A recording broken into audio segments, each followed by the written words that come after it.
Hi, my name is Syed Talha Muslim, and I'm here to present the executive summary for leadership philosophy. This is for leadership part 2, section 4.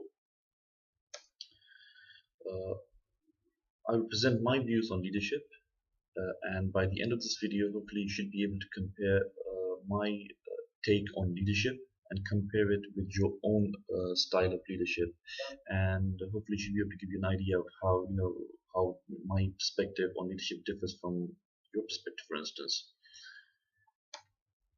In this video, I will go through my goals as a leader in relation to my milestones.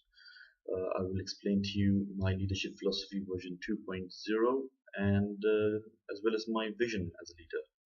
I will explain to you my leadership style in relation to the course we have studied, and I will go through the importance of coaching, and finally I will touch upon my strengths and weaknesses in relation to well-being. So, my goals as a leader. Whenever I undertake a project, whether it's an IT project or a business project in general, I have to ensure that as a leader, I incorporate three main factors in my goal. They include fame, they include wealth, and they include respect. Whichever project I undertake, I have to include these three factors. By respect, I mean people should appreciate my work. I should become the most sought after person, or the sought after project that I'm undertaking. Um, the project I undertake needs to be able to generate wealth, in other words, profit, and it needs to be in the limelight. For instance, and a good example would be iMac, for instance, or Firefox. It's in the news. It's a project. Someone must have undertaken it. Another example would be the Virgin Group, run by Sir Richard Branson of the UK.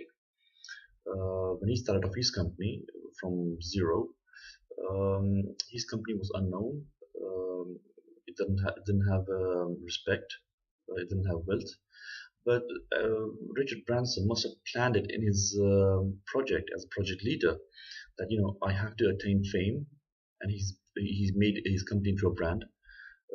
He generated wealth, and he has a respect for his company.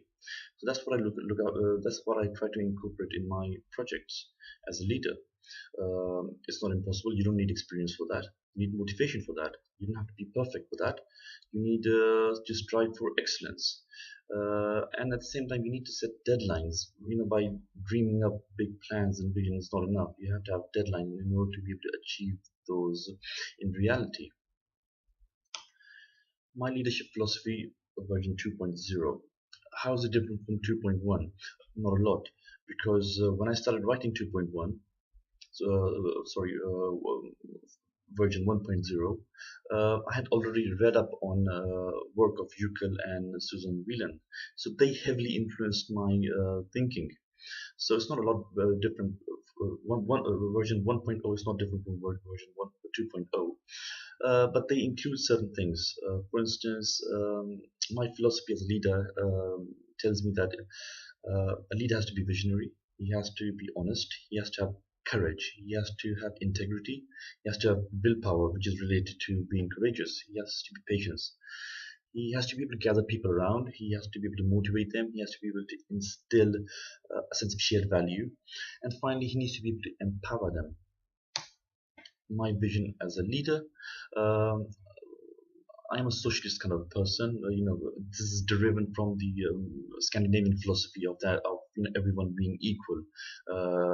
That's how I see. If I, as a leader, benefit, my subordinates, my colleagues should benefit as well. They should improve and progress as well. That's how I see things. My leadership style, well, it's a mixed bag of all sorts of styles, and I use various different forms of leadership styles depending on my situation and subordinates or colleagues I'm around. That's how I go about. Coaching is very important for me. I believe that in the sense that it allows us to diffuse knowledge throughout the organization. It improves performance and maintains quality.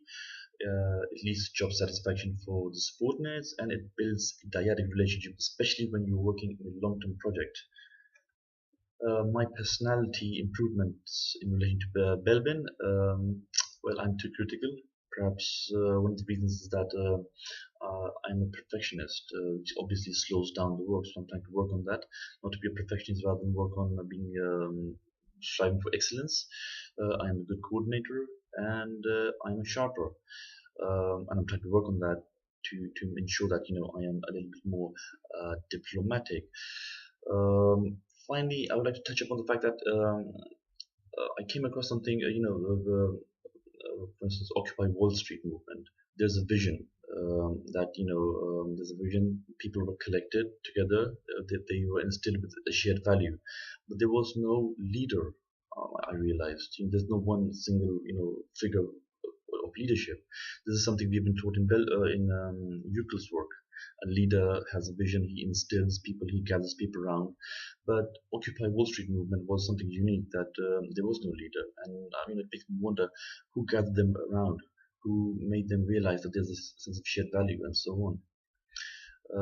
I hope that to conclude this video, I hope that you've learned my perspective on leadership, and